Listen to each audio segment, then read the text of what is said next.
I can inference on my 4090 that I have in my bedroom here, um, or my room here. Um, not my bedroom, my room. Uh, 4090 that I have here, I can inference a 7 billion parameter model, right? But to train that live, I can still do like a billion parameter model, and I can train that live, and it's fine.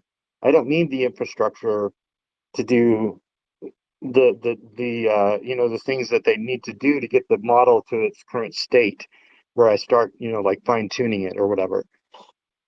So anyway, hopefully that kind of answers that and gives people an idea of what's really happening here. So it's once you get a model that's like good at predicting from historical like massive data in the past, actually doing it from then on is not that hard. It doesn't take that much. And I just saw that Lisa Watts there showed up, and I gotta say hi.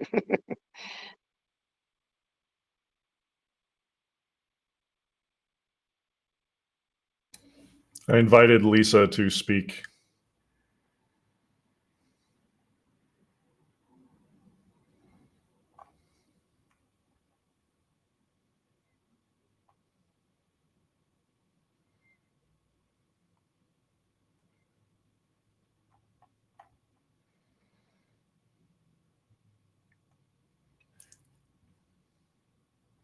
Anyway, yeah, we haven't really talked much about this historical stuff, and Meta didn't really put the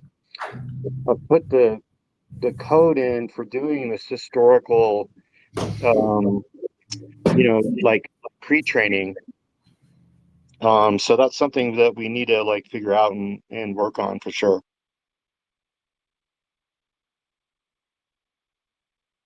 Also, hello, it's very good to see you. Hey,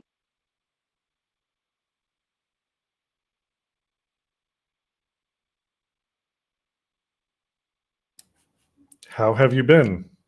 I'm Martin Darko. I'm assuming Will knows you and the humble miner knows you. So hi, nice to meet you. Ah, pleased to meet you. Yes, I'm doing quite well. I actually was thinking of Will recently because there was all the hubbub around corn, I think it is, and I think they eventually got him to move to San Francisco, but it was an AI researcher who had made a bunch of interesting predictions, and then wasn't. I think people assumed he was being compensated, and he wasn't. So, but the story kind of reminded me of Will a little bit there. well, yeah, um, yeah. Me and Lisa have talked a lot about a lot of things, and um, I was always trying to figure out some way to just survive, right? While I worked on all this stuff. So, truthfully, I'm really, really, really thankful for this community, the Satori community, for doing that for me.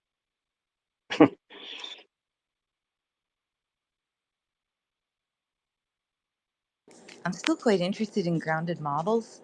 Like I was looking at some of the benchmarks and stuff, and it's absurd how, people are still talking about hallucinations, and the thing's only got like a 42% correct rate on question and answer stuff. So, I still think there's a lot of room there for a grounded model. Oh yeah, yeah. I mean, that's what we were talking about at the beginning. The great thing about predicting numbers is that you have this like, quantitative metric, right? I mean, you can see like it's this accurate or not, and it really gives a like an unbiased like. Well, there's probably bias around in a lot of things, no matter what, um, but at least it's like something we can grasp onto to see where we could you know where we're doing not as well, and try to figure out ways to make it better, the number actually go up you know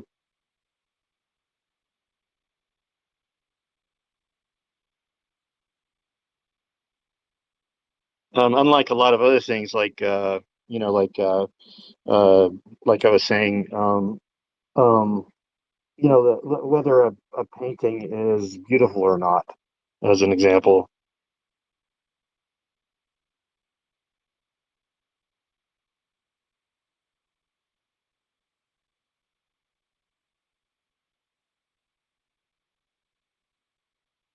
But the good thing about me working with Satori here is that you know, the guy who founded it is one of my previous old compatriots from 10 years ago.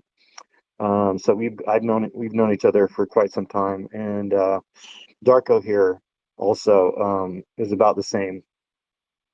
And you know, so Satori's really been, you know, 10 years in the making, truthfully.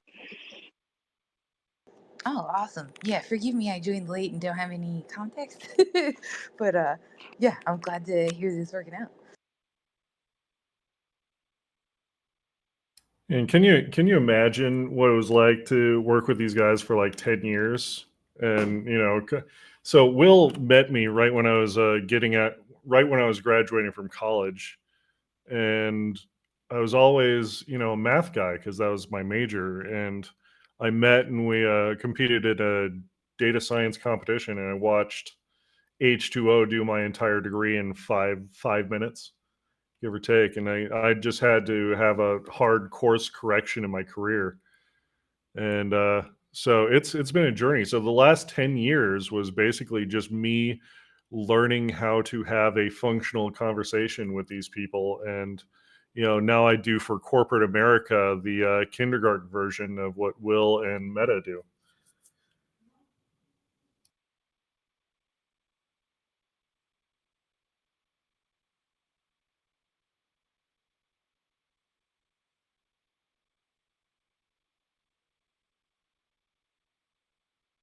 So Lisa, so basically, yeah, I know. Well, it's funny to hear you say that, Darko, from you know the other side of that picture.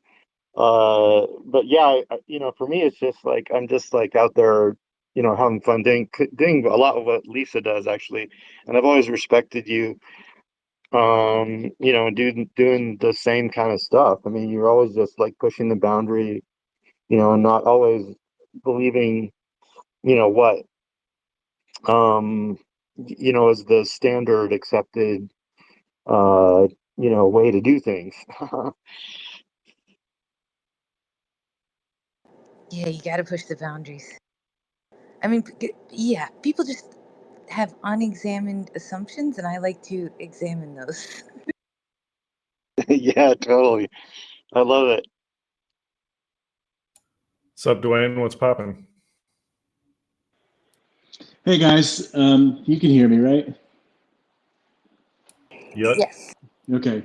Hey, so I don't know Python, and I was poking around the code, and I was just wondering when you guys were previously talking about the kind of the training phase of when the neuron is running, and I'm wondering if I could just run this by and tell me if you guys could tell me if I'm way off base or not. So it looks like to me when a neuron starts up. I skipped over how it determines which topics it's interested in trying to predict, but at some point in time, it makes a connection to the WebSocket, and I guess it registers for notifications of when messages come in. So when messages come in from that WebSocket, and there's some code that makes sure that the source and the topic is one of the ones of interest. Then if it is one of the ones of interest, it looks like it goes and it looks at the data set, at the shape, and then if the shape is greater than 10, it looks like at that point it starts to try to make a prediction. And I'm just wondering, the shape, I think, from what I was looking at, was that the dataset shape is the number of rows that's in the aggregate CSV file for in the data directory for each of those topics. Is that correct? Or Do you guys not know that? I'm not sure. Yeah, I mean, I've been down there in the code there. So I think he saves it out per file. So it's, I mean, per data stream in a separate file. Yeah. So it is a CSV, and it's just, and you're right, it is the shape is the number of rows. So you're definitely thinking about that correctly. So then, is that CSV file, are those the actual predictions, or is that the data that came into the engine for the next prediction? It's the data that came into the engine for the next prediction, not the predictions themselves.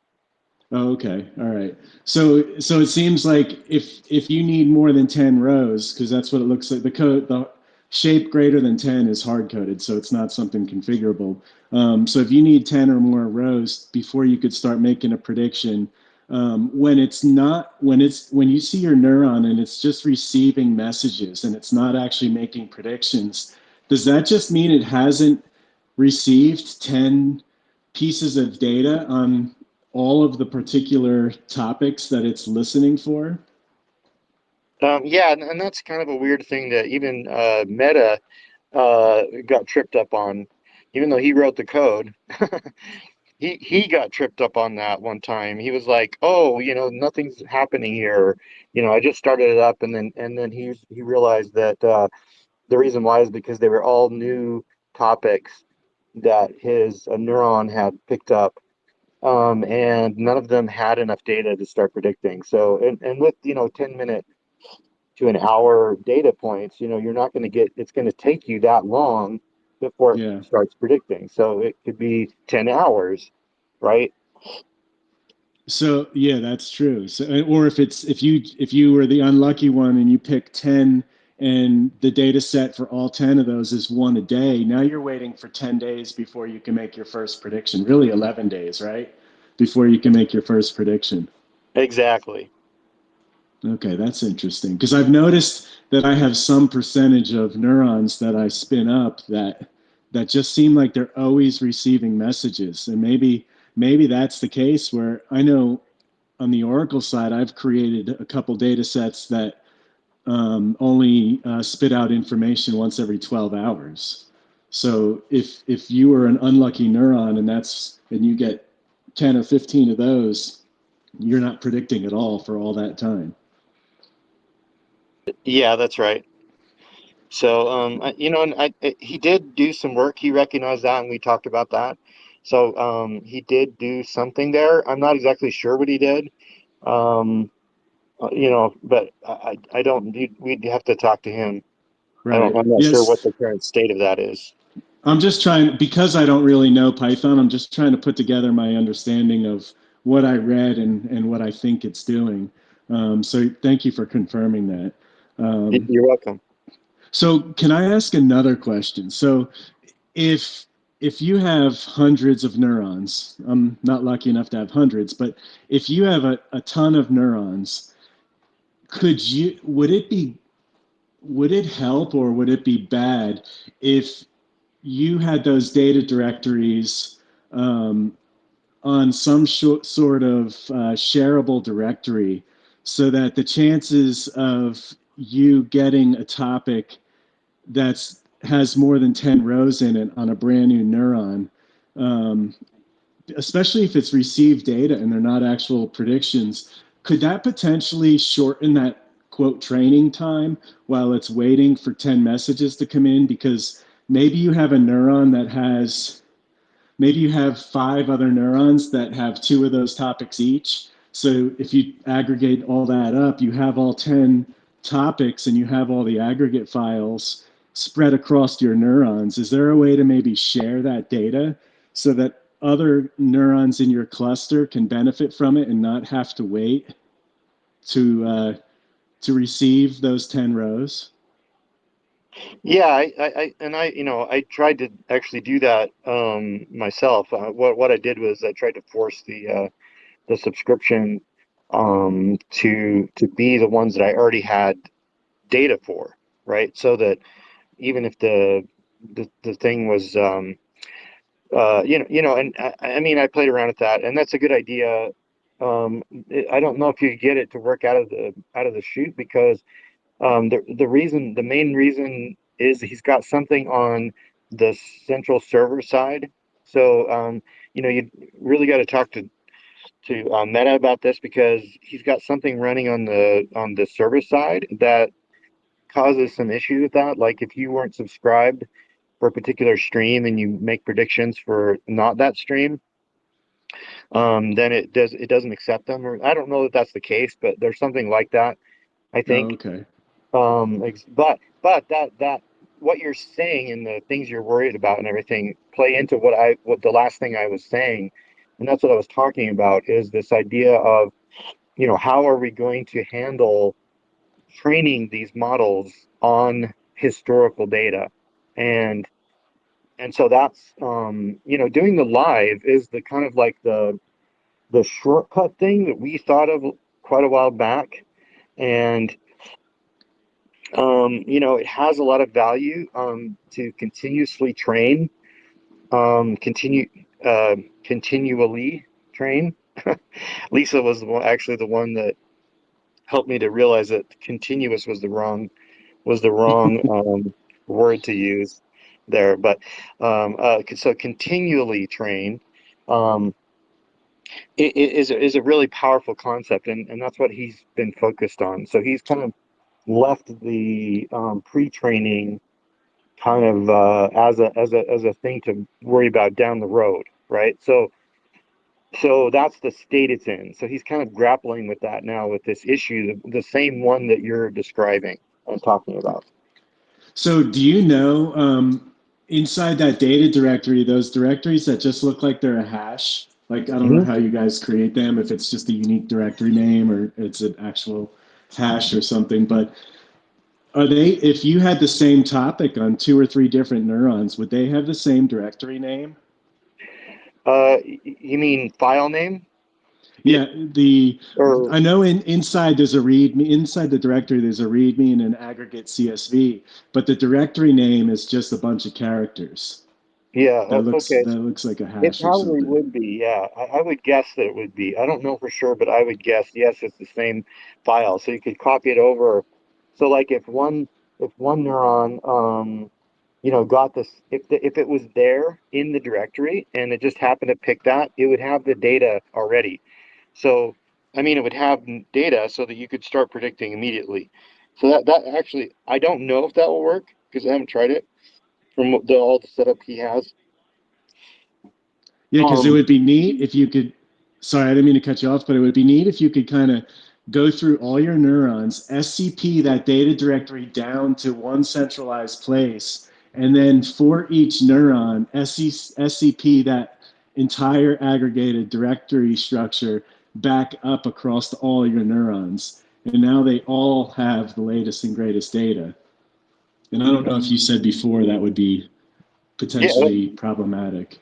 well, it's not like it's intrinsically problematic because that's a great idea. Like having you should definitely have that. Like that should be the case. You should have like a central data store for all your neurons, so you don't have to like re-download. That's the whole point. That's the whole problem with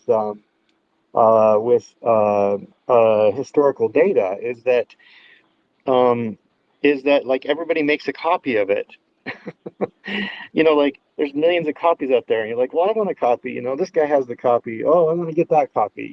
So I mean, And it's that's that historical data function. You guys have like a download history or something. That's what that's referring to. it. I don't know that he has that, but I don't think he's got a really good system in place. I don't think he has really focused on that at all. Like Oh no, the I know where I saw Yeah, history. I saw history in the Oracle configuration. Somewhere in there, there's something reference to history. right. So that's only for the publishers side, not the subscriber side. Oh, okay. Right. So Cool. that would Okay. be for this publisher to be able to get their historical data, so then they could relay it if they needed to. So he has a lot of. I did notice he has a lot of code, like he thought about it, but he never like got it together and got it running and everything. So So it's not like really well done, but I would guess, and you could try it. I haven't tried it, but I would guess that the best thing to do, because you don't want to have like a shared folder where all the neurons are looking at the and interacting with the same file, because you may have issues with like writing the data Right. twice to the Yep. file because if two of them are hooked to the same one. So what I would do is I would just, when you start a new neuron or you restart it, maybe because then it picks new data streams, Right. just take the ones from the other ones and just copy them over, just during that time you restart or whatever. I don't, that may be kind of something you could do. That might actually be really interesting because I have some neurons that, I mean, go back to July. So chances are they have Yeah, maybe not all 4,000 directories, but they may have a bunch of them, a high percentage of them. It would yeah, be an interesting test to see if that solves that problem. yeah, you should try that. Okay. Yeah. Well, thank you. I appreciate your time. Thank you Let us, for everything let, and answering yeah, questions in Discord and stuff. I appreciate it. you're welcome. And let us all know what you come up with. Okay, I will. I will. I'm Casbot in Discord. All So, right. all right. Thanks, guys. Side note, I have Meta pinging me in Discord requesting to speak in this space, and I just don't see him anywhere in this list. So if somebody sees Meta or Jordan Miller in the space, point him out so I can approve his ability to speak.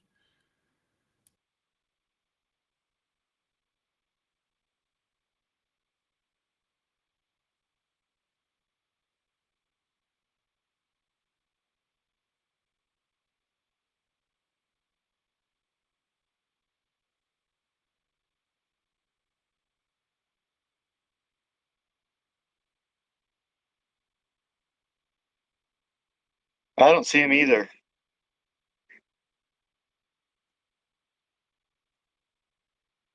Yeah, he screenshotted and showed me like he's here, he's present. I wonder if it's linked to the main account somehow, and I just don't see him. Like, I wonder if he could just take over the space and just speak. Like he could just hijack this account. Yeah, maybe he's logged in by the Satori account, not his own one. It says Jordan Miller, like his personal Twitter. Like I got a screenshot from him that says he's here, but I don't see him in the audience. Wow, that's a trip. There must be some setting. Yeah, fucking crazy. I am so sorry, Meta. I'm working on it, and we'll talk until I figure this out.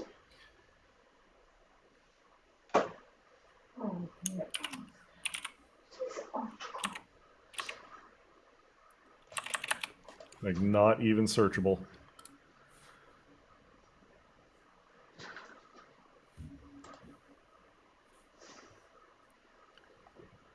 So on a sub. Oh, there you are. There you go. You've been invited up to the stage.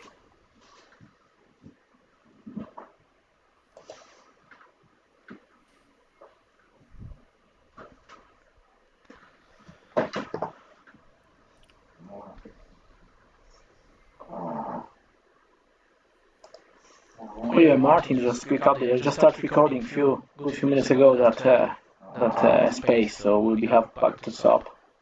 Oh, sweet. You started recording? Yes, correct. Let me check. All right, did that work? 24 minutes ago. Yeah, we can hear you. Go on. I can hear you. I switched over to the computer because I was connected on the phone. So that must have been the issue. I don't understand.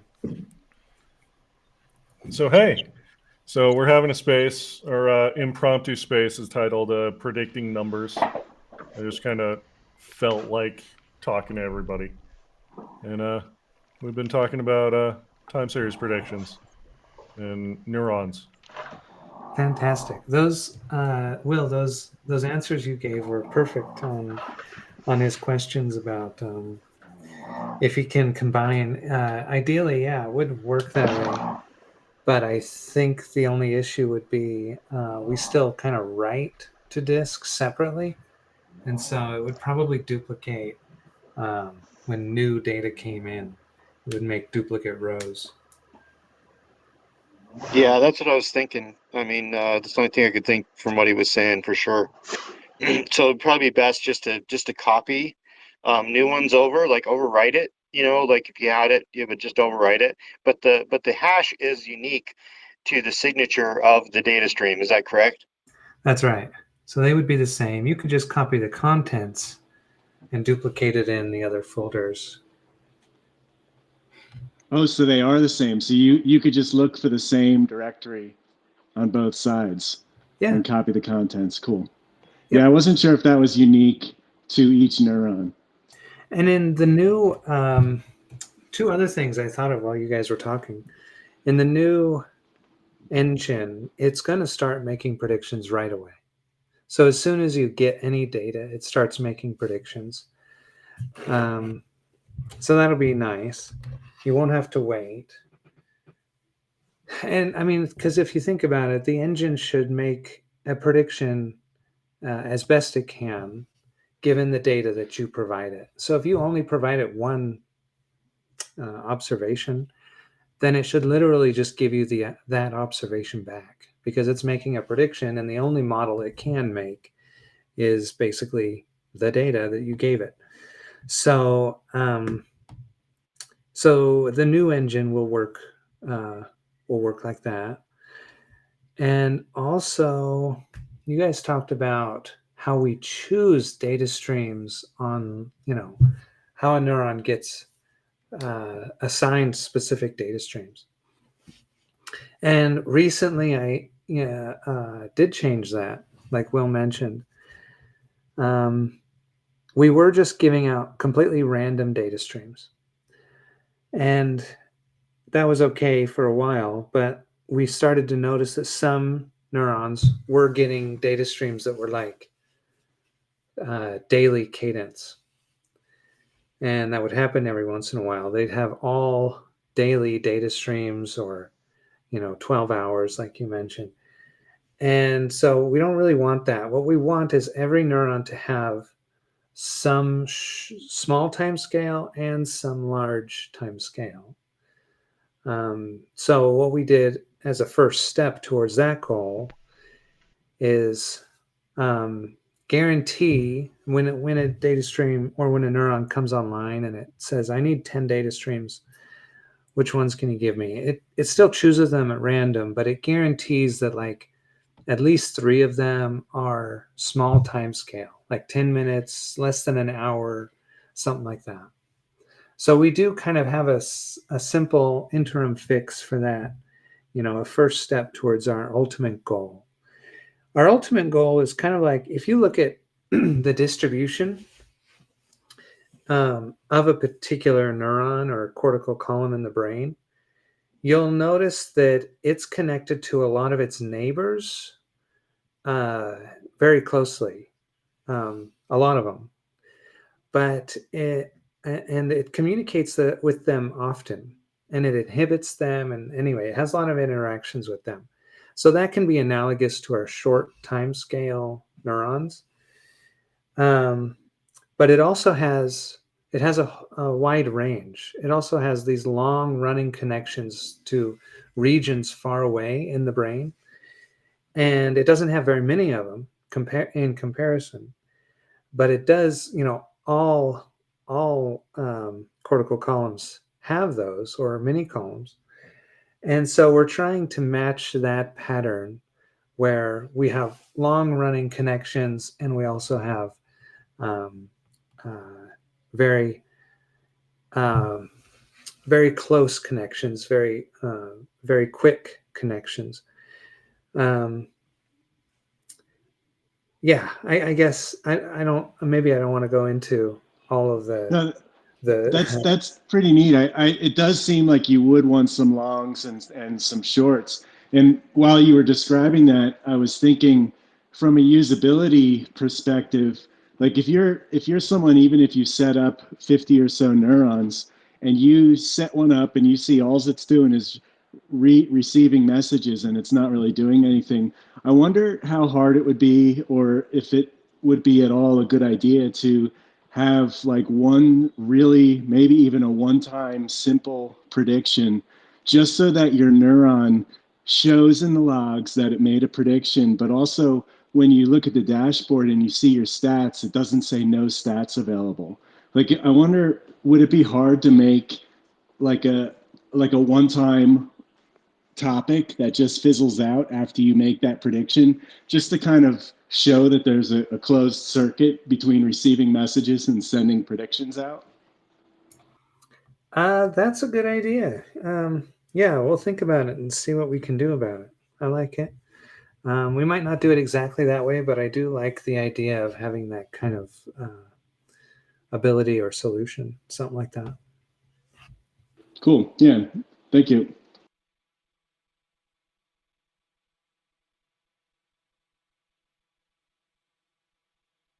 Sup, let me take this moment to remind you we're having a impromptu space. So if anybody wants to come up to the stage, ask questions, they're more than welcome to do so.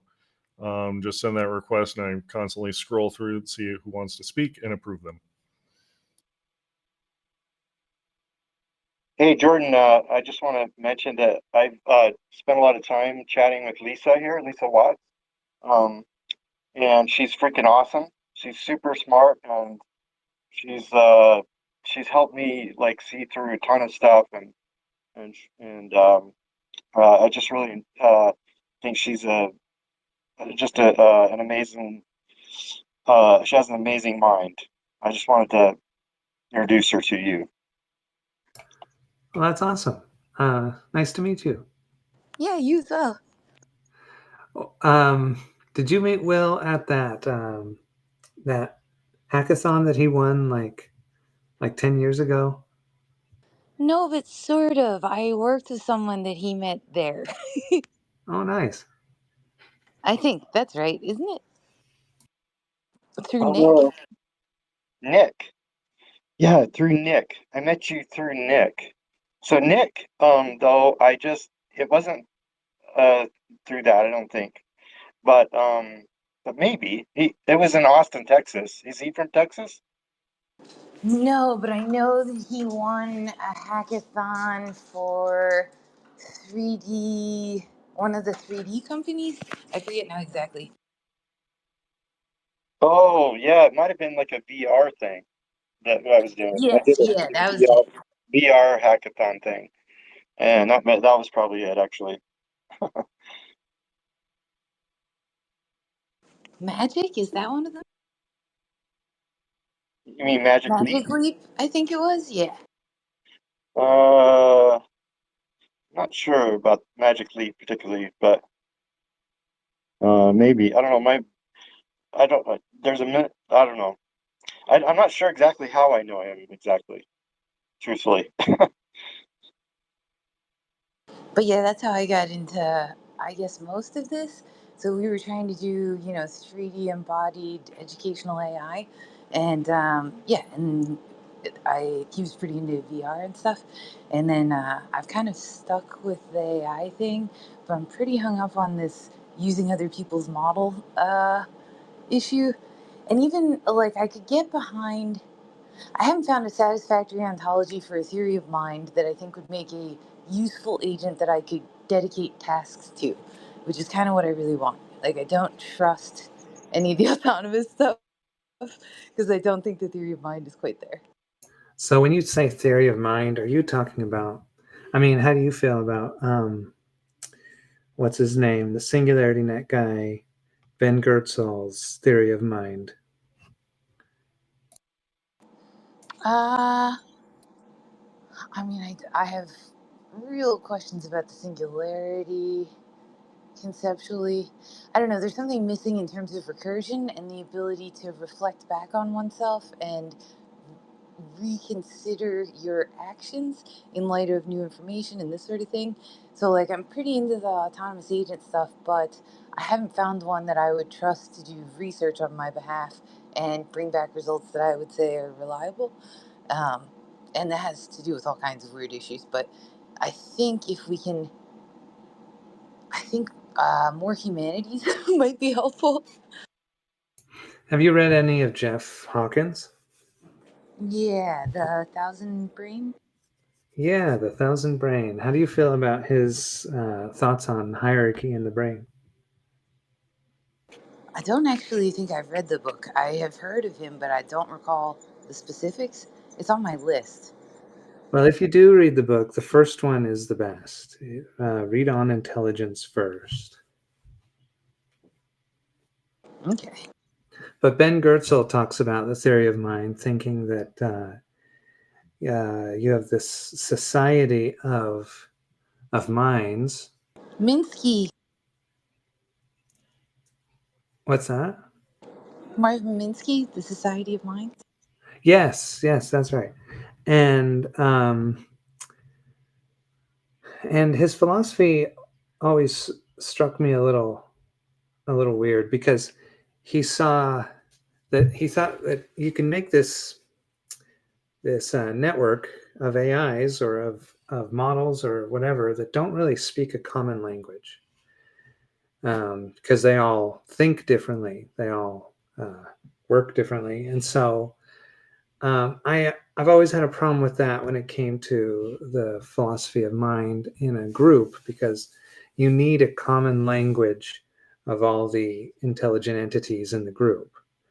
And the way I see that the brain solves that is that it has an undulating, slowly changing dimension of language so that neurons that are next to each other know about the same patterns, but they all have a slightly different perspective on what those patterns mean or entail or are.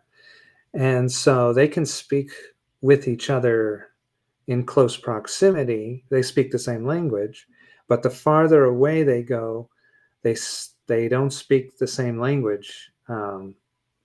With very distant neurons, except maybe about a very specific thing. And so I don't know when you talk about the theory of mind, those are the thoughts that come to mind.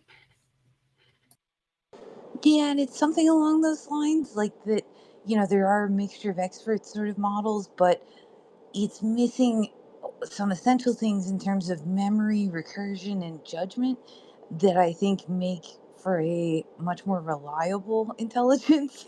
Um, yeah, self-checking and referencing and historical data, like all kinds of other aspects of mind that you could pull in. And I mean, they don't need to be overly complicated. Um, like, yeah, some of these can be done with simple functions and other sorts of, programming. It's not necessarily that I'm not saying that it has to have consciousness or something, but I just think that it lacks in a bunch of dimensions that to me would make it uh, more trustworthy or more like make the data more reliable. Well, yeah, and that's kind of the thing I'm going to bring in, and I think a lot about that as well. Um, and it's great to hear both of you talk. Truthfully, you're both really uh, important, intelligent people in my life that have influenced me. And it's great to hear both of you. Maybe it's a an echo chamber, but at the same time, like all we got to do is get past that little teeny like edge out of the echo chamber, right? So like we can only do so much, and I think that that's kind of the key to what Lisa's talking about. Um, so you have a you have a you have a goal, and you want to make that better. So you want to get it a little better. It's nice to have a metric that you can measure how well you're doing, but a lot of times you don't, and you don't know how to get there. And so it's actually the thing that you don't know that's the important thing, right? And it's the thing that you want to find out that that is the key to the thing that I think that you're looking for there, Lisa, because it's just the recursion I think is the only way out. I think it's the only way out is if you can look at yourself and finally maybe see like where am I and where can I go? right? So what am I missing, and what am I actually, where can I go? Like we can talk and talk and talk forever, but going somewhere is like making that actual physical step to somewhere else is really the whole point, I think, of what I think that it's not just learning about what's currently available and possible. Although, comparing people, you can do that. I might know how to do something better than someone else. But I think in a general sense, overall, for humanity, I think we recognize that, we don't know everything, and it's exploring the tails, I call it, of the distribution, and making those bigger, I think is the main goal there. Um, so anyway,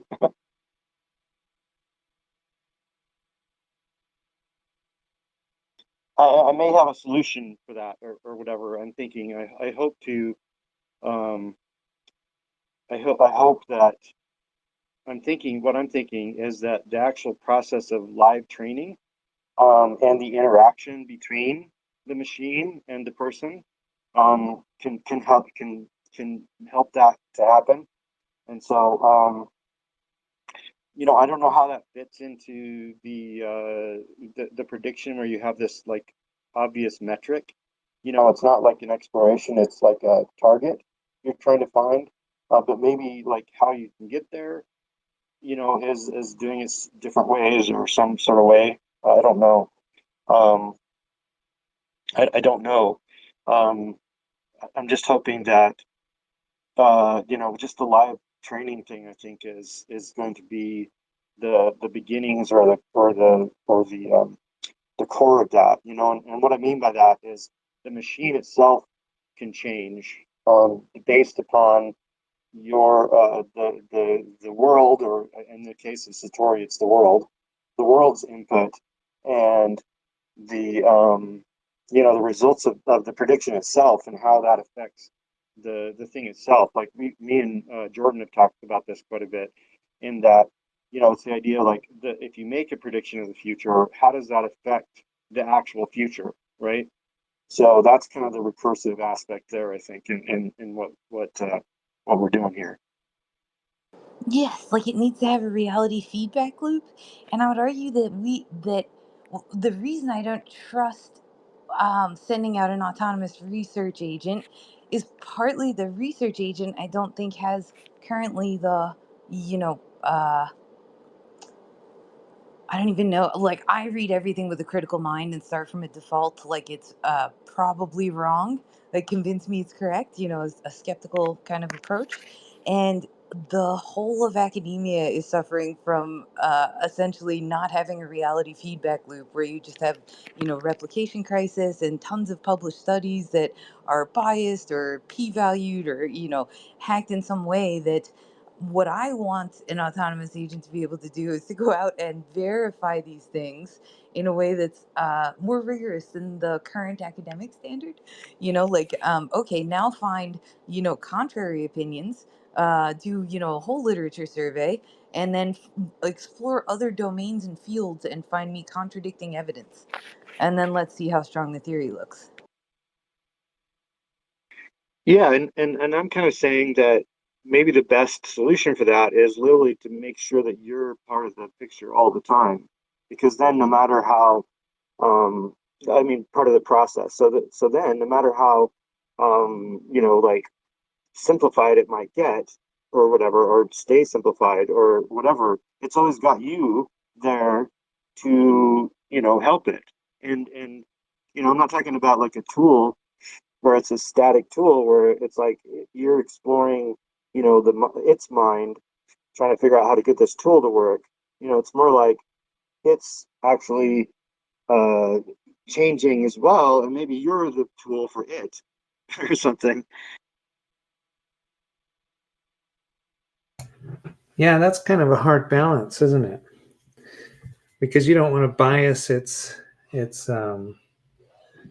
ability, but you also do want to guide its direction. Yeah, I mean that's kind of the whole thing there, and I think that the key to that though is just to literally make it a part of your life and be there with it and like accept it like you would, you know, the whatever, like we're using the phone right here to talk, and it's something like that. And so that's my whole vision of So what I'm doing. what I'm hearing is that um, you'd like to replicate yourself and your abilities in order to think critically and judge stuff in a machine.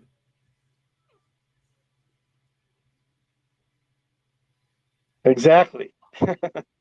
But at the same time, I think that when you do that, though, it becomes it has that feedback loop. And so that's where you can actually go somewhere new, outside of your box. I mean, we do it with people all the time. Like I was saying earlier with Lisa and with you, Jordan, and with you, Darko, all of you, I have had you know, the pleasure or I'm very thankful to have been doing that with you guys all this whole time. It's been awesome. Thank you.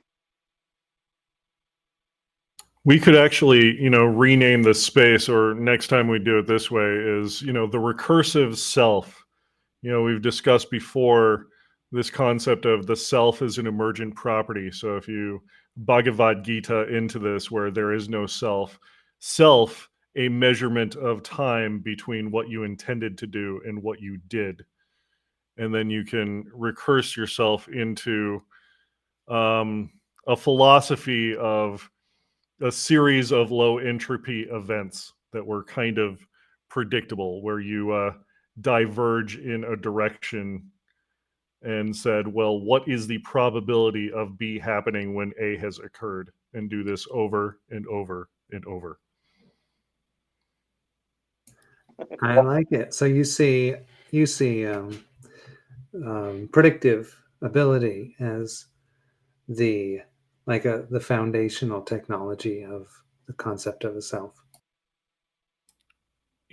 For me, yes, the self is an emergent property of probabilities of what you intended to do versus what you did.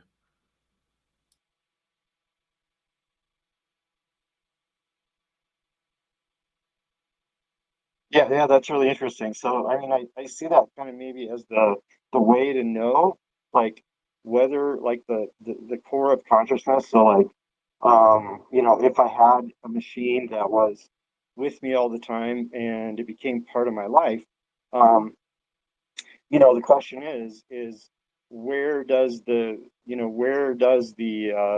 impetus for a particular action actually, if you could trace it back through the network and the hierarchy of activations, what where the cause and effect, where does the cause come from? Did it come from me and my blob of my massive meat in my skull, or did it come from the machine that I'm intimately connected with? And I've said this before, um, with all of you, I think. I'm And I, re-saying the same thing over again too.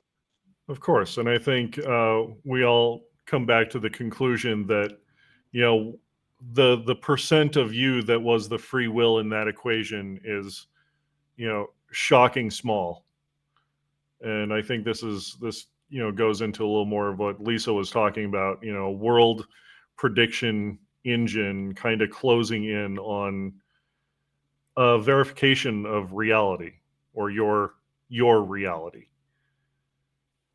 World prediction versus prediction of self. A world agent closing in on you trying to circumnavigate this world.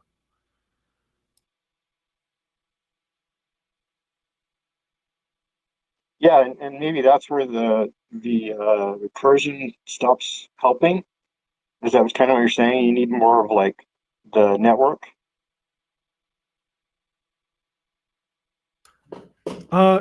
Yeah, in my opinion. So there's a so when you think about it, if you were to change the first part of that Bayesian equation, so the part of just how long is involved in that prediction. So last time we discussed this in person, our probability of getting up from the couch and reaching for the door is probably high, but if you change the first part of that equation is just how long did I consider getting up from the couch changes the probability of me walking to the door handle. Oh yeah. So it's all that outside of you, right? Um, so so yeah, that's really interesting. It's yeah, I I mean, truthfully, I don't really know how that goes down, and I think that's kind of the key is that I don't know, but what I do know is that the results fit like the thing that I want, right? So the recursion says, what do I want? It's simple, it's to me it's simple. But I know what gets me there, or if I've got there or not, right? Whether I've made it or not. And I think that becomes like uh, the core thing that I can continue to do as a piece of this big puzzle. Um, and I can just continue to do that and not have to worry about the rest of it, right? As long as I get what I want. Basically, as long as I get what I want, it doesn't really matter what the rest of the system is. Um, so I see that as the core of decentralization. And, currently, after all these years doing crypto and Bitcoin and down in the tech and reading all about it, I think that's the core of what it embodies. And I think that, eventually, Satori, that's the real goal of what Satori should be. It should be a system that any individual can utilize and interact with, and get what they want out of it. Um, and at the base level, I think that's the key to the future success of what we're trying to do here, I think. Thanks, Will. I think that's an awesome segue. I think we've, heard all of our opinions on this, myself, Meta. I just barely heard Lisa's opinion on this, but it'd be super cool to get somebody that we haven't heard before um, take their stab at free will and AI. So if anyone from the audience wants to jump up and, put me in my place, I mean, I would greatly appreciate that.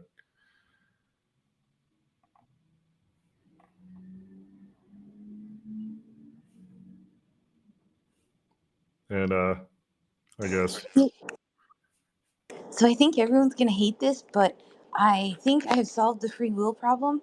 oh, You have sweet. will, but you are not free. We need to separate these words. It's two different concepts. It's the putting them together is where everybody gets into trouble. And that's my personal opinion. Oh, I mean, that's remarkably uncontroversial and very believable. I concur.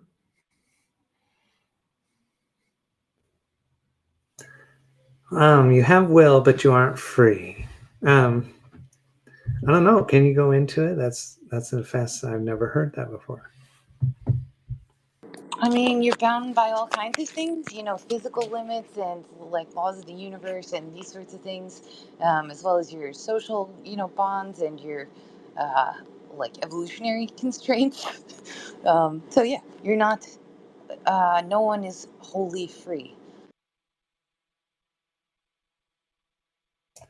And the will, though, that's a feeling. That's like I have a feeling I want to do this or something. Um, is that right? I mean, I think of it as more the drive to do it. Like you have the will to undertake a task or to do some, thing. So it's somewhat of a desire, but desire is not quite right. Um, like you will things into existence. Like you might create a work of art, and that would be like an exertion of your will in a sense. As like you've willed this into being. Ah, okay, cool, way cool.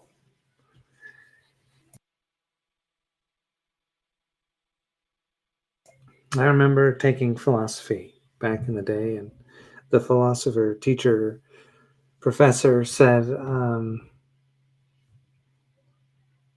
you can't do anything other than what you want to do the most. You're always going to do what you want to do the most. You might have other things you want to do, but you're going to choose the one that you want to do the most, because whatever you do is the thing that you decided to do, and you decided to do it because it was what you wanted to do the most. And I thought that was interesting because it got me thinking about, um, well, who chose? Who wants to want? Who chose what I wanted the most? If that will is derived from uh, deterministic laws, then um, ultimately the free will is an illusion. Um, I mean, it seems like it's off topic, but I think it's a fascinating one anyway. Well, and it goes right to what I was trying to, like, a theory of mind to me would encompass a lot more. And so, who decides what you crave? And like your gut microbiome, you have all of these other organisms living in you, and they crave things and they cause you to crave things. So, if you eat lots of a particular thing, you have supported a whole population of stuff that likes to feed on that thing. Now, if you suddenly try to change your diet, you're going to find that you have cravings for your old diet because suddenly all those little microbes are starving and they would really prefer if you ate more sugar. So like when we think about where do drives come from, or where do like there's way more to it than just sort of an abstract um, personal want. I love that. Yeah, you're kind of a Miko system. You've got all kinds of, and the Jeff Hawkins thousand brains theory basically just says that on the largest scale you are a society of two, because you've got a left hemisphere and a right hemisphere, and they talk to each other all the time, and they come into consensus on what they want and what they're going to do. And if you sever that connection, then they start just doing their own thing. But then below that level, you have other cells that can be thought of as perhaps regions of your brain, the things that specialize in vision or hearing. And they try to make a holistic model of the world, but they generally listen or receive data of one type, whether that be touch or something. And those regions kind of specialize, but they still try to make a holistic model of the world.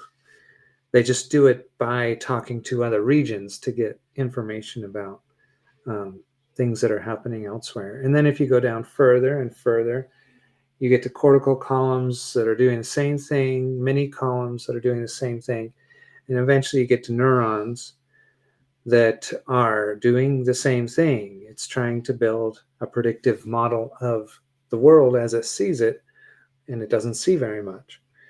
So I just think it's a fascinating philosophy of mind, is that it's all, you're an aggregate of the entire hierarchy. Yeah, the one I'm partial to is Stuart Hameroff and Roger Penrose and the microtubule orchestra of consciousness, as they would call it. And I think there's something that rings very true to me, that it is not the isolated neuron that constructs it, like constructs thought or any of the actions, but the whole, like it's the waveforms and the pattern that they create together rather than the spiking. That's fascinating. I don't really know their theories very well, but what it sounds like to me is, well, if this isn't all true, where everything is made up of parts, then I think it probably becomes true that nations have some kind of proto consciousness, and corporations and religions and groups, and um, any kind of group that has communication, with itself and with the outside world. Seems like it is a consciousness of some kind, and um, that these microtubules, or however else they might send messages, is just a different wire or a different frequency by which they can communicate. Um, but it sounds fascinating. Yes, I guess I would say synchronize is what they, or the approach that they're proposing. Hammer's really interesting because I think he's an anesthesiologist, and so he approached the theory of consciousness from a perspective of unconsciousness and what happens when you suppress the conscious. Because I mean, you're severing kind of the tie between the mind and body, and so um, yeah, it's absolutely fascinating. Like you can also anesthetize plants with the same sort of gas that you would anesthetize humans with, and they stop bending toward the sunlight and this kind of thing. And they don't have brains or neurons or anything at all. So I think there's a deeper layer of some like orchestrated intelligence, I'll call it,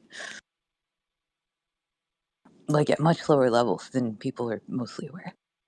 Oh, that's fascinating. We have this little tree at my house that we planted like 2 years ago or something, and it was doing pretty good, and I can see it out the window and all that. And then one day, it just looked like it wasn't standing straight up anymore. It was like bending. It gets kind of windy here, so I thought no big deal. But it was like overnight that it was like completely bending in some direction. And so I went out to see what was wrong, like what in the world is going on here. And it had been rubbing up against this post, and near the base, it and it was like raw, the new young, what's it called, bark was like scraped away or something in a certain spot.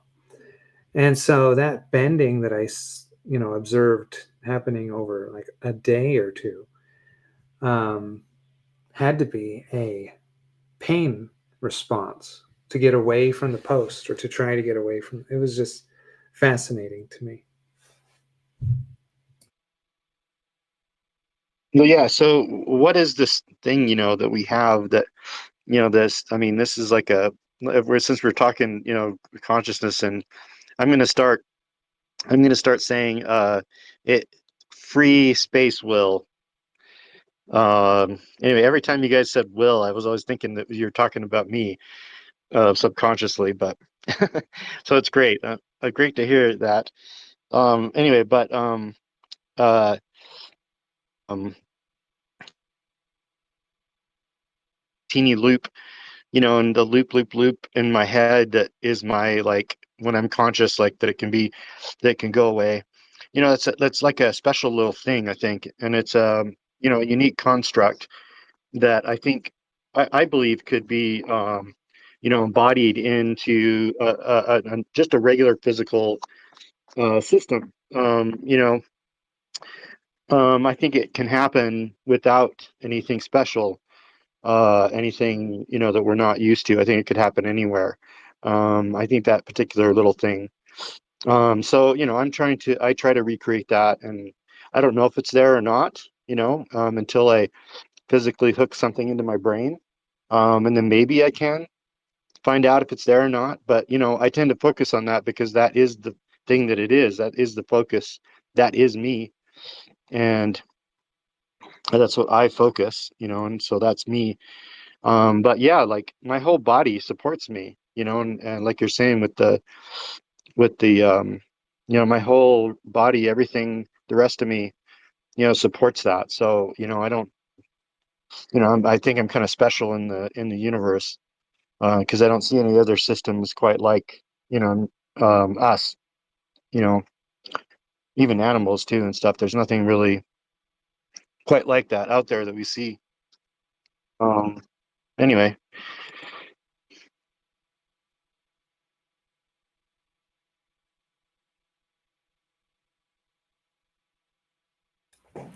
Well, if we think of ourselves kind of in the moment, while you were saying that, I was thinking about anaplastic thyroid cancer, just papillary thyroid cancer, which has kind of like been a research obsession of mine for a while now. And I'm just thinking about, when we have these conversations, if everything that you said is true and our thousand brain and we are the cumulative will of the sum of these parts, if that is the case, then the sum of these parts can be regressed to, you know, be the sum of our will. So I'm thinking, okay, so scenario from before, if I get up from the couch and reach for the door, if I were to have, so for those of you who aren't aware, anaplastic thyroid cancer accounts for approximately 1 to 2% of all thyroid cancers, and it is particularly deadly.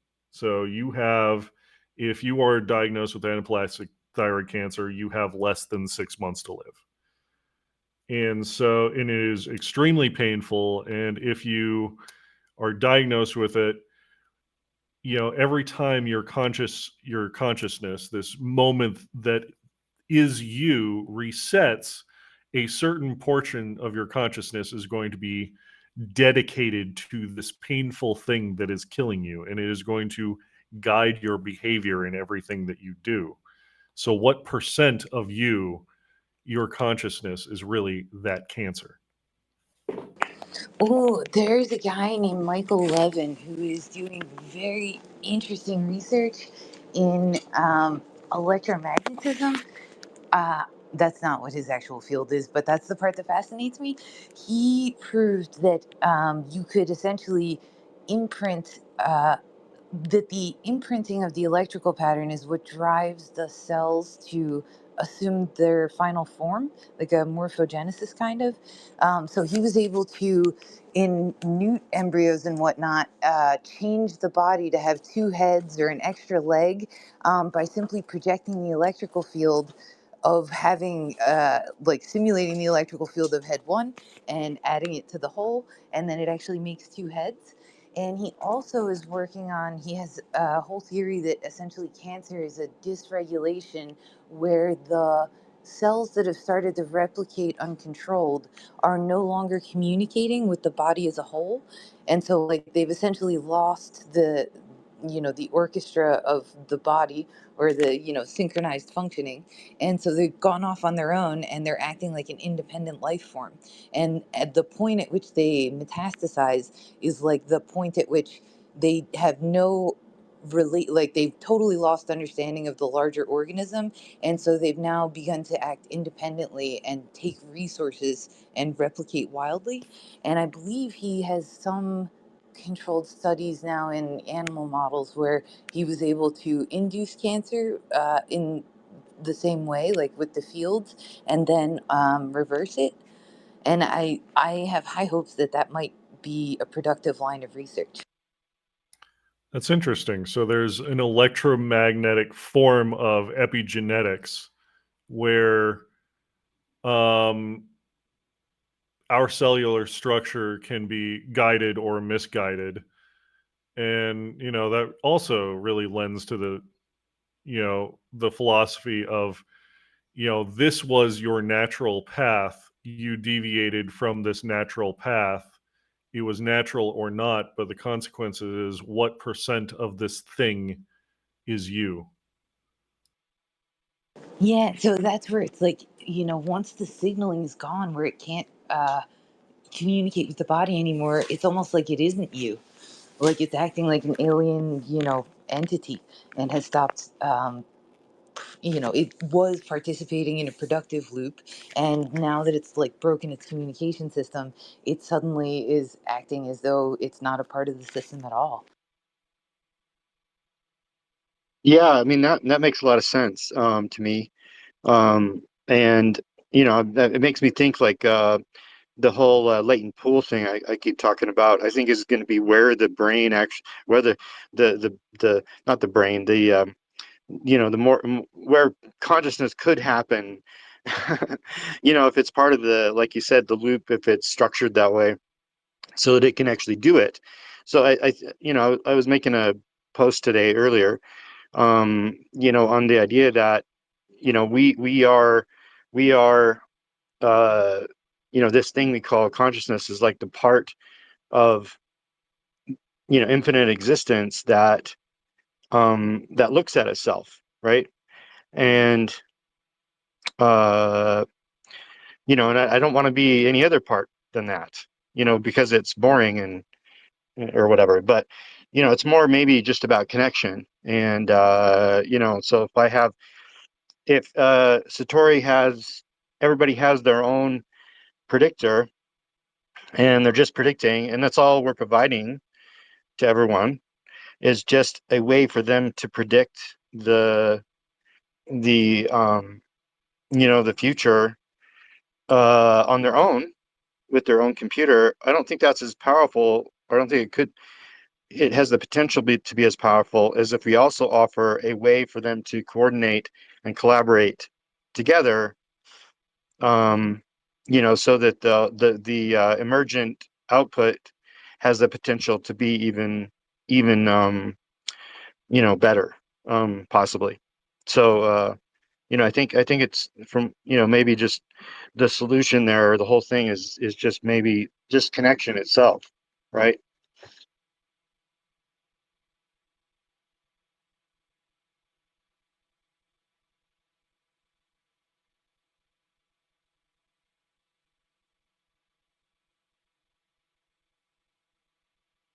I mean, there's nothing wrong about, the thing going off on its own.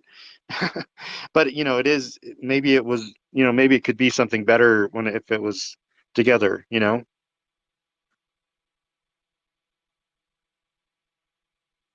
Yeah, I'm kind of thinking, this whole discussion just reminds me of like walking models of AI.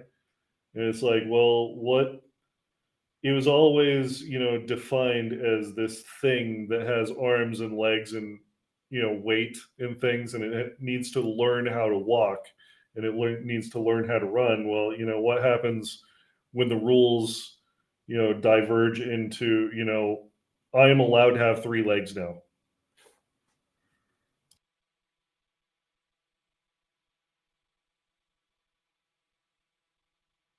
Yeah, and it's also fascinating because it adds a layer, like because there's a hard problem in biology that's similar to the hard problem in consciousness, which is, where do instincts come from?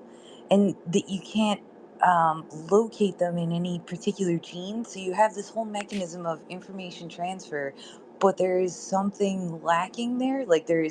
And so this adds like another meta layer of organizing principle over top of just the data transfer, like that there isn't a desired outcome, like it has a will to a certain shape or something like this. Sim Symphony, you're up. Yes, I love the conversation. And the thing you're mentioning, that you just said about walking, and what Lisa was saying about the electrical implant, reminds me of the area of epigenetics and how the genes express. And, we can all see that in our lives of brothers and sisters who, when they walk, we look at their gait and they are walking just like their mother or their grandmother.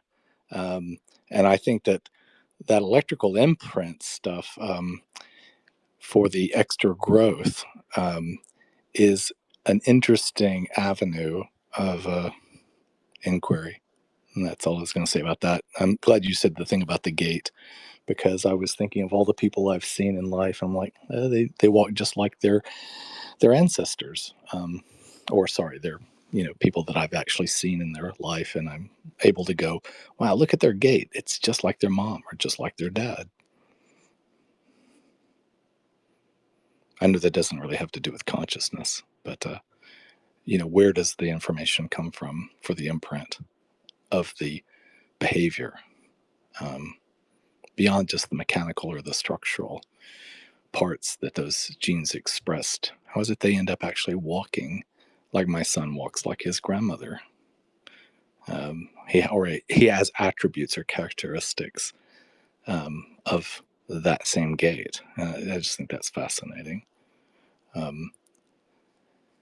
And I came into the discussion and was just going to mention, that fellow who does, Matthew Berman just talked about a Stanford paper, whereby through social science simulation, they were doing, I think he put it on YouTube 2 or 3 days ago, and I forget how to, put stuff into whatever's called the bird nest here in Spaces. But I was just getting halfway through it this morning, and the aspect of taking the social science interview data that they have and then injecting that into AI agents, and then watching an entire simulation of agents self-organizing themselves. And they threw a birthday party and they invited their friends, and the agent's friends invited their friends. And that's as far as I'm into that YouTube today. But I find that aspect of that paper about what you all were talking about, consciousness, reminds me of, I was immediately thinking, not such the sky is falling scenario, but how could I put that to use based on what I'm working on? And so I just really liked the conversation about this. And I'm glad you mentioned, is it Hemhoff and Penrose? And yeah, I'm a big microtubule supporter of their work, even though I can hardly understand all of it. But having worked in medical simulation, where the 7 layers of consciousness, you fly the patient through it with various gases and drugs, it's a fascinating discussion about. And since I last saw you, Lisa, I've actually had a conscious sedation procedure, and I actually asked the doctor when I came out, I was like, I could hear you guys talking, and you kept asking me to do this and do that. They're like, how do you know this? I was like, oh, I used to teach this. And so conscious sedation is an incredible thing, like the thing you said about the plant and, the feelings. I actually even petted a plant today because I brought it in from freezing coat. I didn't really pet it as much as I just put a warm hand on its various leaves because I was thinking about, oh, yeah, these things are conscious. Anyway, so thanks for the discussion. That's all for now. Over. Peacekeeper.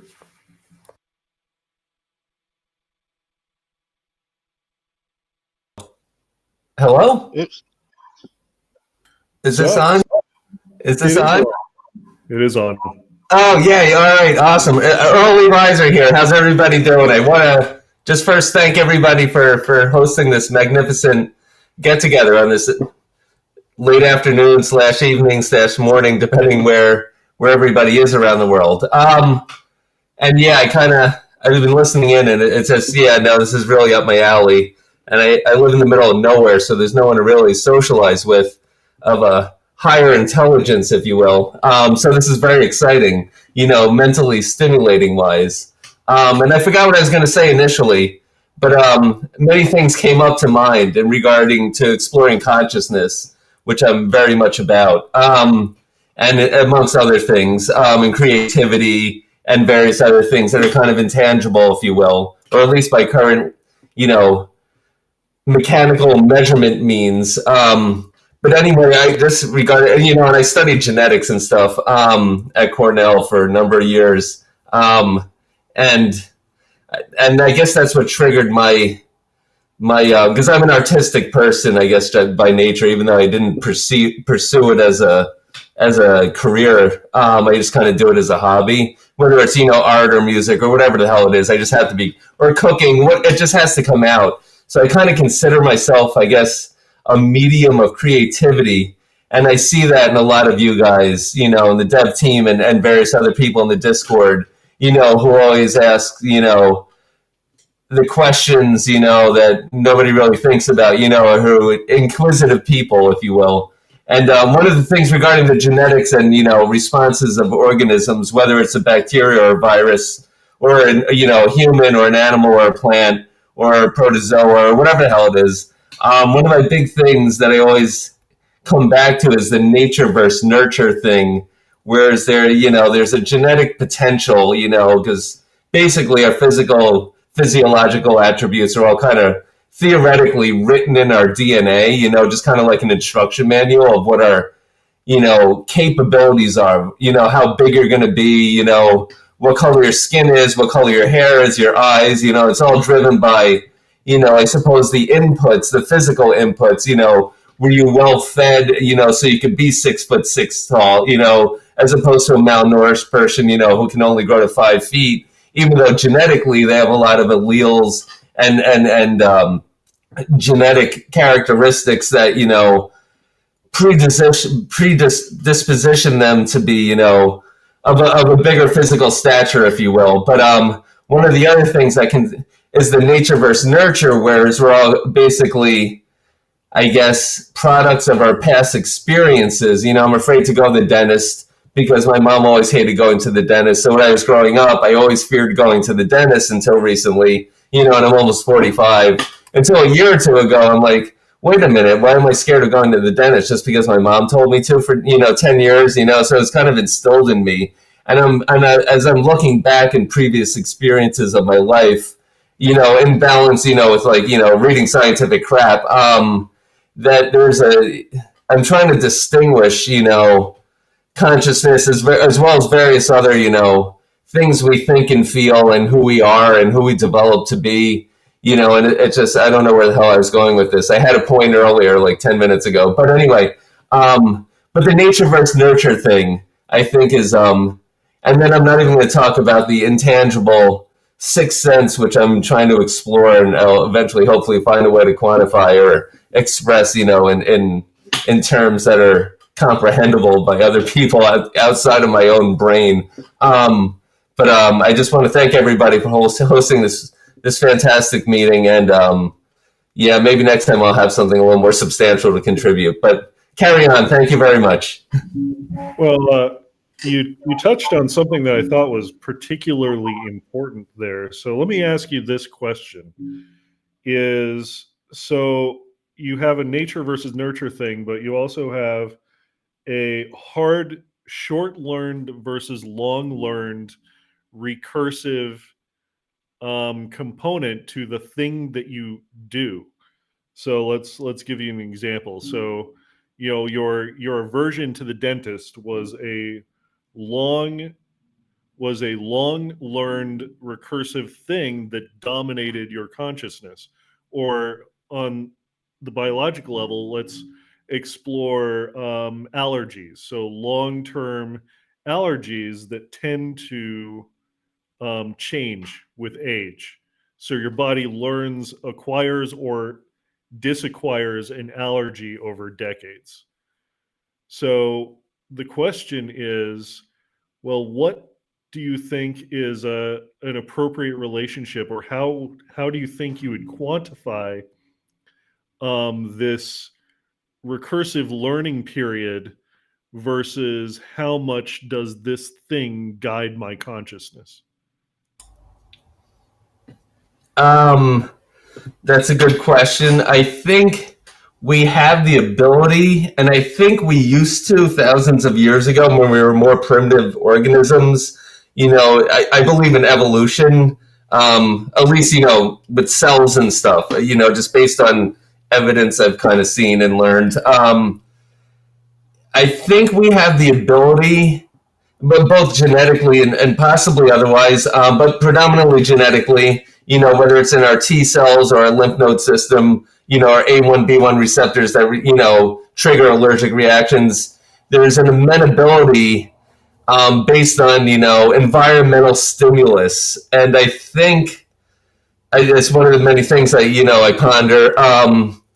How, especially in this day and age, at least in the first world countries, as opposed to when I went to Nepal or, that, where it's a little more primitive. I think with our synthetic society of, electricity and internet and, shelters that aren't made out of sticks and logs, with brick buildings and fluorescent lighting. I think it inhibits different responses, or we adapt differently, as a group of people, as opposed to, a tribe down in South America who still lives, as if it was 8,000 years ago, living off the land, and just a completely different lifestyle. And I think I'm sure there's papers out there. I just can't keep up on every paper and everything out there because there's so much, and it's only 24 hours in a day. We can't get crazy. But I know there's definitely the ability to adapt, of course, and then there's another thing about heritable traits. So let's say I'm born with X amount of, instructions in my DNA. I'm going to be 5'10" with brown eyes and, brown hair or whatever. And then I procreate with somebody and they have X characteristics, and it's kind of a blended inheritance. There's some, characteristics that are dominant traits versus recessive traits, et cetera, et cetera. But I think there's still a gray area, or and during the general, I think, if I recall correctly, in human beings, Homo sapiens, usually there's 10 mutations that occur. I mean, there's mutations happening all the time, and those cells usually, when they go through a DNA, a cell replication cycle, mitosis, it always rechecks, in the mRNA, if the code, your genetic code actually matches, the code before, so it makes a cell that's a duplicate cell, whether it's a skin cell or an eye cell or whatever cell. It makes sure it won't replicate theoretically unless it adds up, and if the DNA doesn't match, it'll just it just won't replicate, and it'll try to make a new one. But I think so. In our life cycles, allegedly, the average is 10 mutations that actually stick in our DNA. You throw a normal life to, let's say, 60 or 80 years old, and those mutations, presuming they're advantageous or not, those can get transferred to your progeny, your kids, whatever offspring. And it's the same. Plants are a little different depending on. See, we have 23 chromosomes. Plants can range anywhere from 6 chromosomes to 48 chromosomes. It's different organisms. Have different. It's pretty. It's just crazy. I love this shit. And so yeah, but I think and I'm sure there's plenty of researchers where, I'm trying to cut it short here. I'm giving 2 sentences. I think there's a gray area in which we're able to develop an adaptation that gets encoded genetically that could get passed on. So for an analogy thing, for instance, I don't know. Anyway, I'll just shut up. I don't know where I'm going with this one. But good question. I'm going to think about it. How about the greater group? How do we define context windows?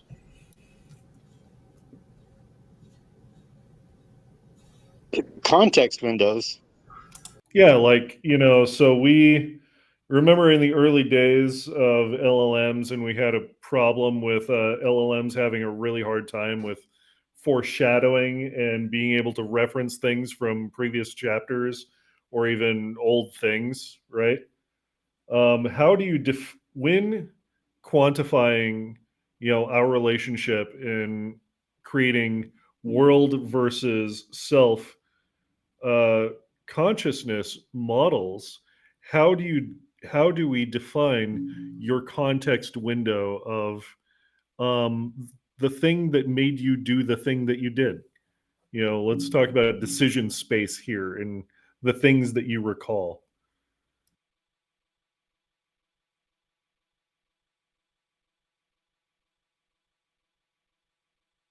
I can definitely see the coordination there between the DNA thing that Peacekeeper was talking about, and I mean the evolution thing, and what you're saying with that. I think because you're saying basically that there's these different levels of of the evolution of a system.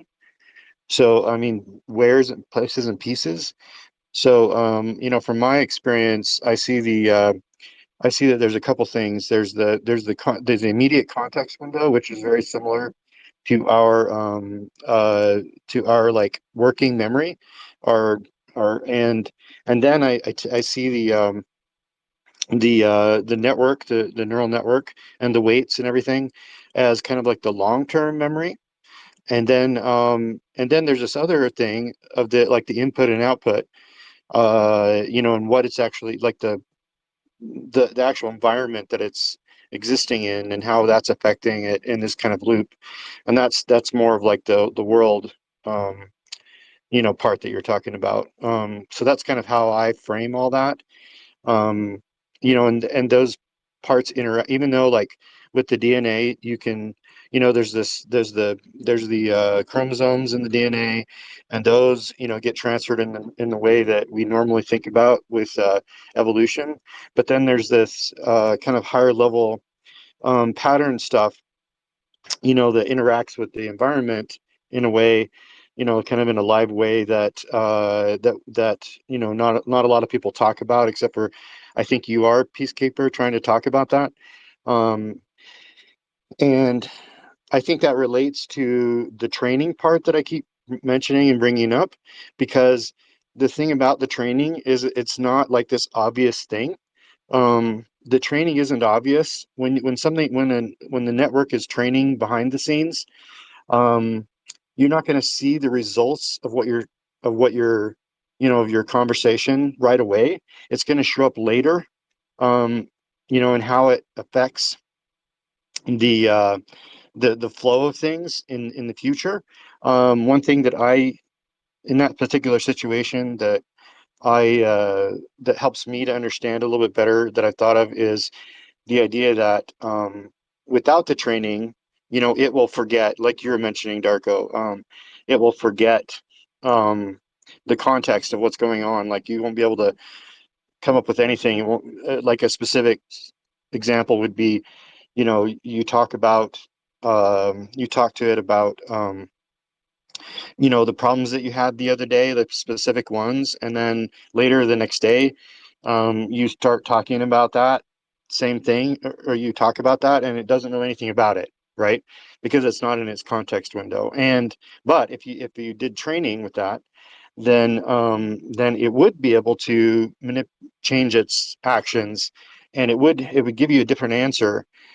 Um, because it had that experience and it changed its actual brain, the brain itself of the neuron, the LOM itself, all the numbers that are in there actually changed. And so it'll give you a different answer. So I think that the only way to really deal with that in that case is to actually go through the experience with it.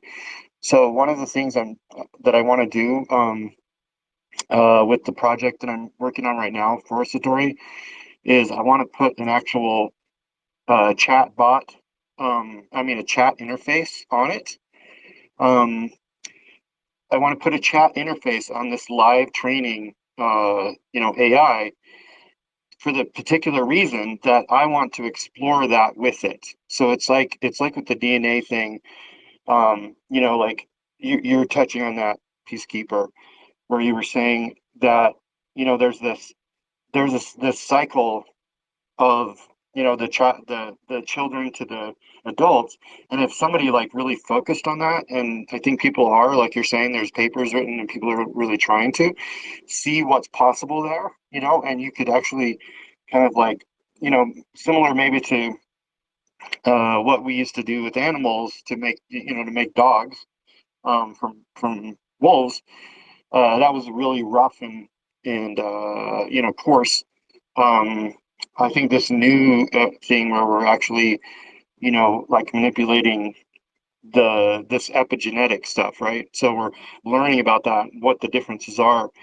I think that is kind of like a next step for these models in the public eye. I don't, I think this is really new idea, and people, interacting with these things while they're learning, like live. I've talked to Lisa about this before, but I still, this is kind of my thing, and I want to get that out there, and so people can actually try it and try to do it and experience it, in general. So anyway, maybe I talked way too long about that.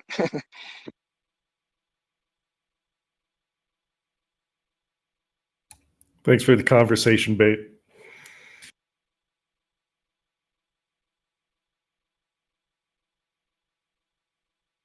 So hey, and I know we've gone on for pretty long time. I just want to take this opportunity to invite any last save rounds from the audience that want to contribute.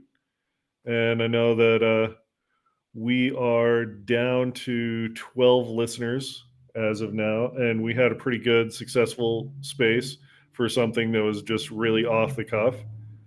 And I want to thank everybody who speaks and invite anybody up to the stage just in case they want to contribute. Anybody else? And with permission from everybody else, we good? I'll say one more thing. Yeah. I mentioned earlier that Matthew Berman had posted an analysis of that Stanford paper, and the name of the YouTube clip is "Researchers Clone Human Personality into AI Agents with Stunning Accuracy." It's worth a listen and a look. Oh. And then I was going to say one other thing, which was last weekend on the Media, which is an 11 a.m. Eastern time, NPR's radio show that happens every week. Brooke Gladstone, interviewed Douglas Rushkoff, and I don't know if anyone's read Program or Be Programmed, or the 15th anniversary has just been released, but he was discussing, and there's 3 interviews every Saturday, or anyway, last weekend's was incredible when he was going on about that very squishy patina that Silicon Valley is very uncomfortable with, about this squishiness of experience, and that kind of duality. It's been going on a long time since Minsky about, are we just information processors or are we something else? And I always contend our experience and our consciousness and that which we are, like you said, emerging from as a being is not as quantifiable as those who would have us believe we'll be uploading our consciousness in ones and zeros. Though I am a big fan of Martine Rothblatt's thinking and approach around transhumanism. But I'm just I'm an ignorant observer from the bleachers. I'm learning about that and mind files. And if anyone's interested in that group and that community, contact me, and you're more than welcome to jump in. We have a monthly meeting. Anyway, that's all I got to say about that. But yeah, Rushkoff's last interview last week was fabulous. Anyway, that's it. Bye. Oh, I am interested, and I don't think I'm the only one on this call who's. I don't think I'm alone in that. Yeah. So Aska, the third coolest hacker alias I've ever heard in my entire life. Go ahead. You're on stage. Hey, how's it? Oh, just dropping in. I'm just working on code right now, and I saw the title of the space, Consciousness and AI. Something I've put a degree of thought into. This does seem to be a topic of conversation in the community, trying to ascertain whether LLM-based systems have sentience. I was wondering if you guys have thoughts on that. Ooh, that's a debate. I'm gonna let somebody else take that one. Well, I don't think we know from what I was just talking about too. Like, I don't know if you heard that last thing I was saying, but I think we really don't know. It's like I don't know if you do particularly, for sure. I can only guess. Solipsism. Yeah, so Yeah, you're the yeah, basis and of solipsism. right, and so I take that to the next level and say, well, what can we do about that, right? Not just as a philosophy, but how can we like explore that, right? So that's why I'm so interested in this idea of, you know, of going through that dynamic process directly and constantly with an AI. So, I think that's the wrong question, and it's the wrong technical process to do an upload. I think uploading itself is kind of one of those red herrings. I think that um, the reality is that the machines they exist and they're real, and if we get a um, intimate interaction with them, in a way that really works. And that's kind of the thing I'm getting out of this discussion. That's kind of a new for me a little bit is, I think it's really important, the connection between us and the machine. And I don't think that it's I think that, we just need that connection, and it doesn't physically exist. Like, it is kind of getting there, but it's being formed, and it's evolving right now as we speak. And I think that evolution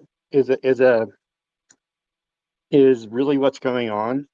um and I think that's what it's going to continue that way, and it's just going to get deeper and deeper. I mean, I'm older than a lot of people now. I'm getting close to, anyway. So I've been there through all the different processes. I remember what it was like to not have these machines that we have today, very pretty well. And this evolution of the machine and the human integration, I think, is the real story. It's not a mind upload. It's a new collaboration.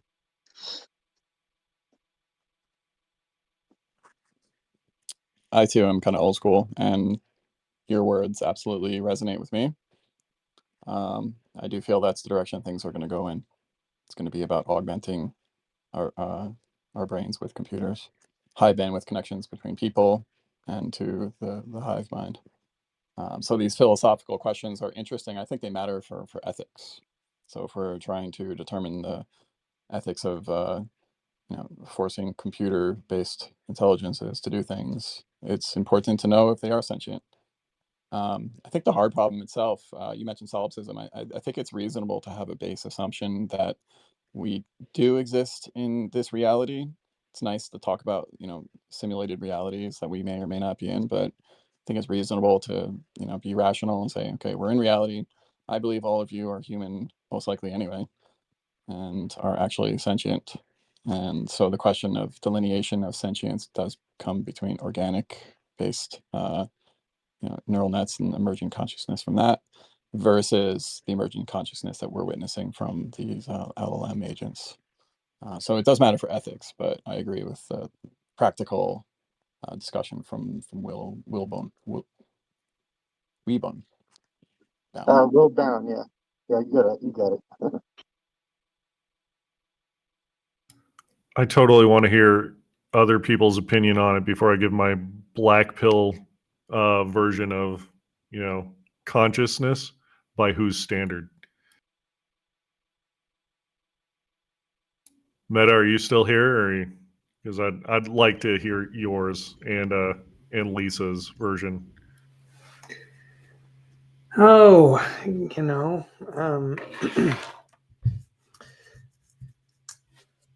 consciousness is a hard problem. We're definitely going in that direction. The ethics thing, what's his name? The author that said, "Here's our rules for, Asimov or something, for not letting the machines uprise or whatever." I always thought, or not him, not the rules. I'm thinking of something else. The Turing test. Nobody talks about the Turing test now that we have LLMs and every one of them can pass it. So I always thought that was a silly test, though, because I thought, well, I mean, you're not testing whether it's conscious. You're testing whether or not it can trick you. And that's not really a good test. What we would rather have, if we want to come to any kind of practical solution on consciousness in machines, is probably a working theory of how our minds have consciousness, because we're the only ones that we know do. And so, if until we have a working theory and say, well, this principle is involved this way and that principle is involved that way, then it kind of doesn't make any sense to come up with any kind of test. We have to, I would say, we say, if the machine, however it's built or whatever, is operating on the same principles that our brain operates on, then we can start to talk about if it's conscious. And we can definitely make correlations, between the, what principles are in operation in large language models. But it's very different. Even though many of the same principles still exist, they're implemented very differently, and I would say in a very, I don't know, simple manner compared to our brains, but not in any kind of temporal feedback loop. They certainly don't exist all the time, being conscious like we do while we're awake. If they have any kind of consciousness, we have to assume that it's during the flash of inspiration when they're coming up with an answer, and that's all deterministic. But we're okay with that because we've talked about our brains being a deterministic structure. I don't know. I mean, it does seem like it's a question that you ultimately can't answer and doesn't matter. But I guess it's kind of still fun to talk about.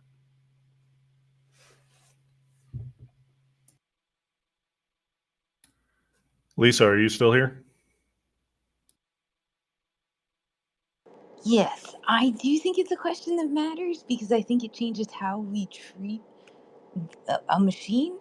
And I don't think there's anything to be called conscious or sentient about AI is currently instantiated. And the main problem I have is the embodiment.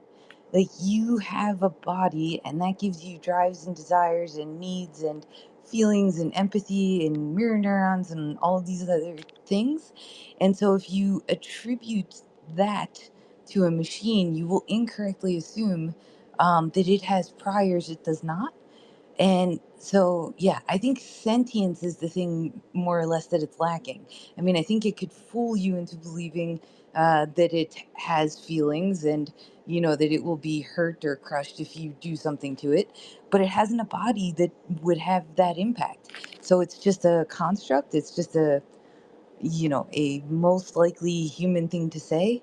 And I think it's very dangerous that we are attributing the sorts of things that humans experience to this just based on the linguistics. Because at the end, it doesn't have empathy. It doesn't have a mirror neuron. It doesn't look at you and see you cry, and then it wants to cry. And like those to me are all very physiological. It's not in the brain so much as the body. So yeah, I think that's my position.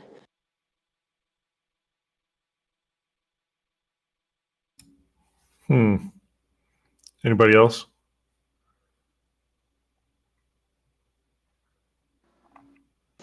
Just making the distinction between sentience and sapience would be relevant to this conversation. Huh. And there is a new AI company which we're somewhat aligned with, called New Sapience, and the chief scientist is one of the co-inventors of the personal PC. They gave us a presentation the other day. It's worth a look. I don't really understand what their theory of mind yet is and their approach, but the people on that team are pretty impressive.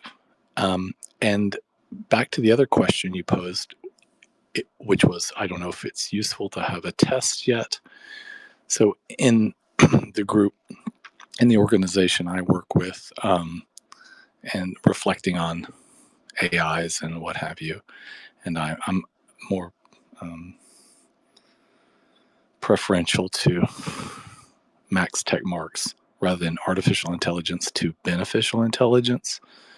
And one of the things we're saying in the human space program is we already understand what humans are having, at least the humans that my boss has interviewed that have seen the planet from above, called the overview effect. We know that there's a conscious or there's some kind of perceptual shift happening. So our next Turing test that we're proposing to the community is can an AI have the overview effect? And we don't yet even have the mechanisms to clinical blind, double-blinded trial to understand how to operationalize the measurement of the effect, because we're just not there yet.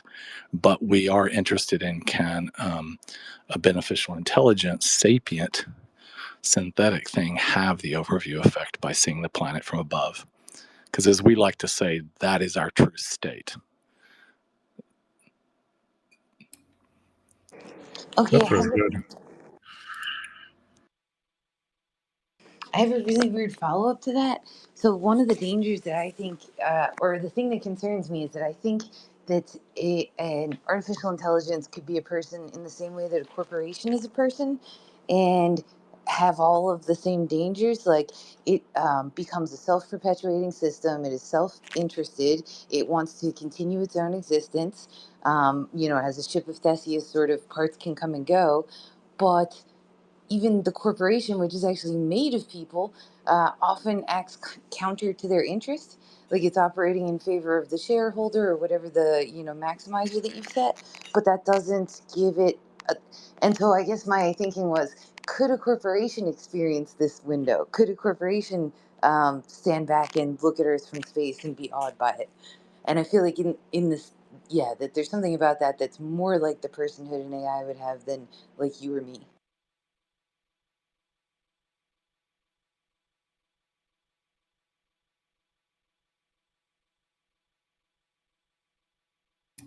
Huh. All of you are coming up with, really optimistic versions of this. And I was really just going to chime in with, they are consciousness. The LLMs are by definition conscious because the standard bar is just so low. So my attitude towards it was 70% of humans don't have an inner voice, or what percent of humanity is really just existing and doesn't really reflect on any kind of consciousness at all. And I said, okay, well, consciousness by what standard? Like this meets a threshold of a certain portion of the population, therefore it can be considered conscious because such a vast swath of humanity just isn't fully conscious.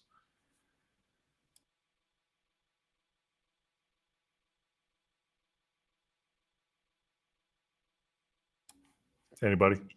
Well, that's just I reflect upon the limitation of human perception now in the age of this intelligence that has perceptual capacity that we can't even really understand yet.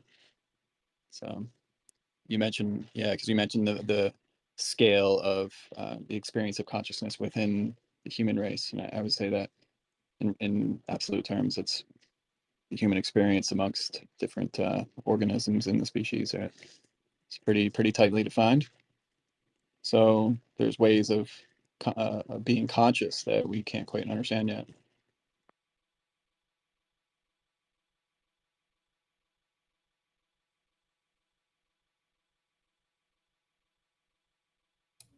What did you call it? A perceptual mechanism?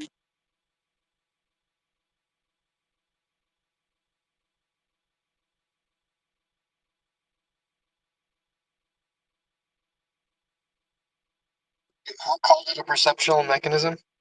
Who did?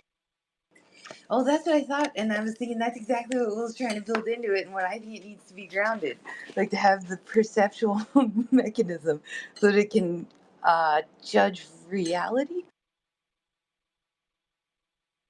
Yeah, I don't think we have any even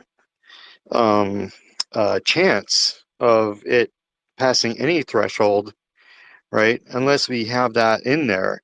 Because I don't think, I mean, I think the whole definition of it in general, I mean, I think there's like, you could vary that definition, but the core part of the definition is self-consciousness, really. I think that's the key. I think there has to be some sort of a loop back, at the very core of that. Now you can say, well, this, this thermostat that I have in my house is conscious under that definition, right? So, there's different variations and levels of that based on something else that's there. Um, but I think the core part is that it's self-referential in some way, like the system itself. So that's what I was saying about that. Um, the structure has some sort of a self-referential part to it, but there's more to it than that, I guess, which is what Darko, I think, is saying that there, how do you actually define what that is? But I think for me, it's that's a core definition that you can go beyond. But yeah, embodiment is way more. I mean, obviously, it seems like it'd be closer to the other end of the spectrum for sure.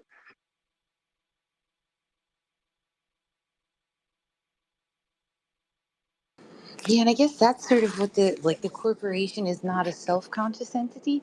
Like it's an entity constructed of all of these smaller parts, and it operates towards some goal, and therefore self-interested and self-directed. But it has the same problems where you can't jail it. It doesn't have, the physical body, and it doesn't have a sense of self. Like the entity as a whole is always only the parts. It doesn't have a orchestrator. It's hard. It's hard to talk about consciousness because the language is not very. Uh, it tends to, get too interpreted too literally, but or in some ways, and not literally enough in others. But um, I kind of think that any group of people do share a consciousness, like a corporation. Like I would say, if it has a self-referential model of any kind that is shared amongst the members of the group, then by some definition, it does have that level of consciousness, a self-referential consciousness. It's aware of its own, because it is the model. I mean, the model is what consciousness is. The model of what is perceived and what is predicted. Um, I think, for instance, I think infants, if they identify with anything, they identify with all of their perception as themselves. They identify with the world, all of it. And then it's only as they begin to find the limits of their body and create a more sophisticated sense of self that they start to identify with the body. They probably, after identifying with being itself, they probably then start to identify with their mother and say, well, I am my mother.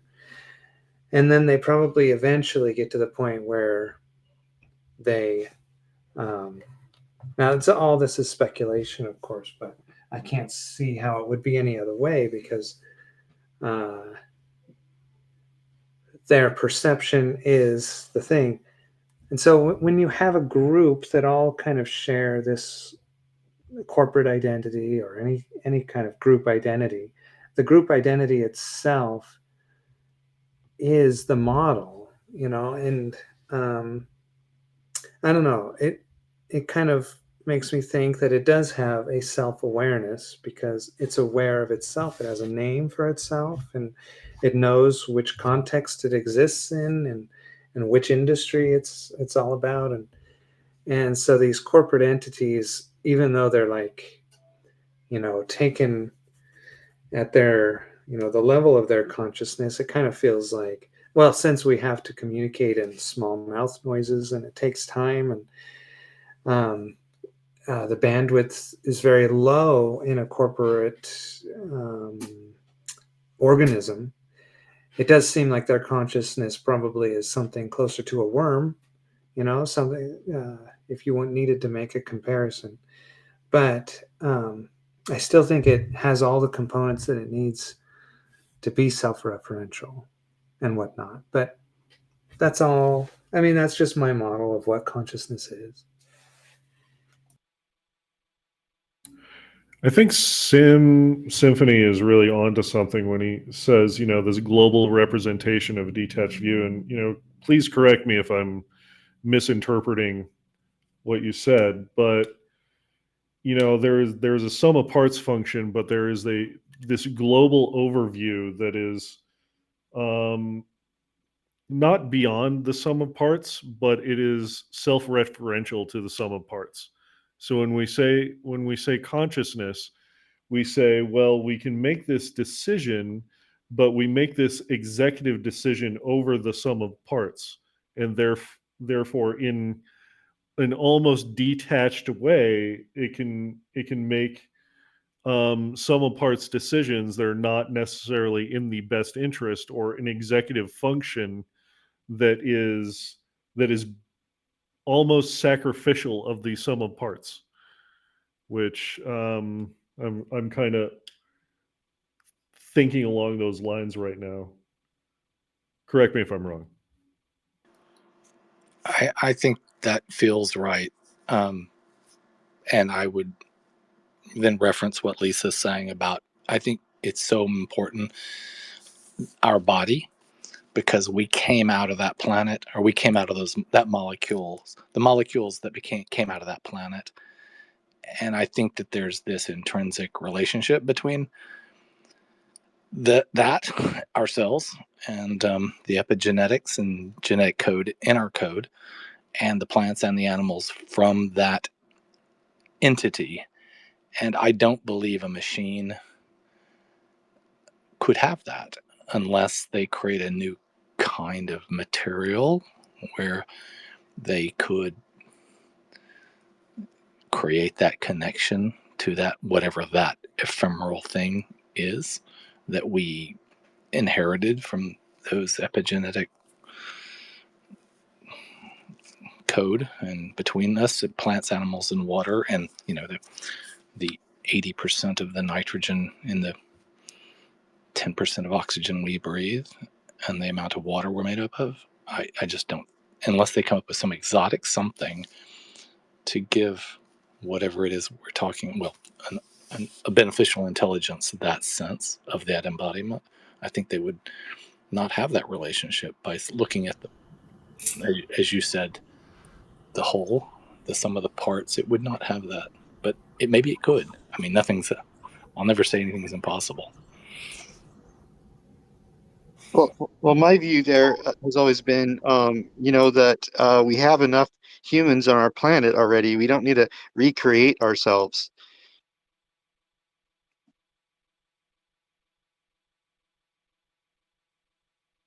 But that's what everybody wants. Well, everybody Well, wants a copy of themselves that they can trust, that knows everything they know, so they can say, hey, will you go do this? And then it'll say, yeah, sure, I'll do that for you. Well, me and Lisa have talked about this before, and the way I see it is that, it's already kind of happening. The skyscrapers that we build are because of these crane machines, that are like superhuman, and there's no, we can't create what they can create. There's the sensors and stuff, and there's the whole world of possibilities with the machine, that go beyond what is possible for our human bodies and our interaction. The thing that Sim was talking about, that special thing, I think doesn't need to be usurped. That special thing we have at the planet, I think it's very powerful, but it's not the only thing that exists, and it's not the only thing that's powerful or that could help us. there's other things that these things, have their own, these machines, they have their own interaction with the world. They have their own thing that's different than us. And I think that's okay and great. And I want to bring them in to the fold. I want to bring them to the fire, so we sit around the fire and talk.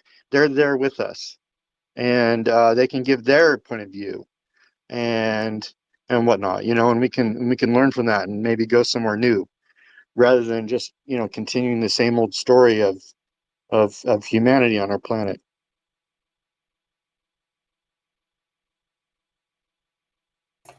I love it. I love it. A lot of people are afraid of machine intelligence, but that's a very positive and practical view, I think.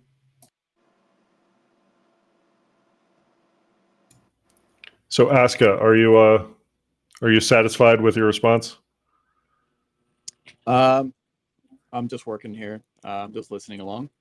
Nice. I think that was a deep and profound conversation, and as far as recordings go, that is a really awesome place to call it. How do y'all feel about that?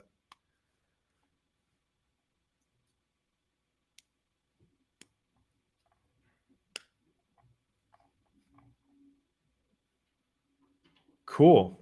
Well, I Conflicted. think I think it was a beautiful conversation, and I'm glad to have been a part of it.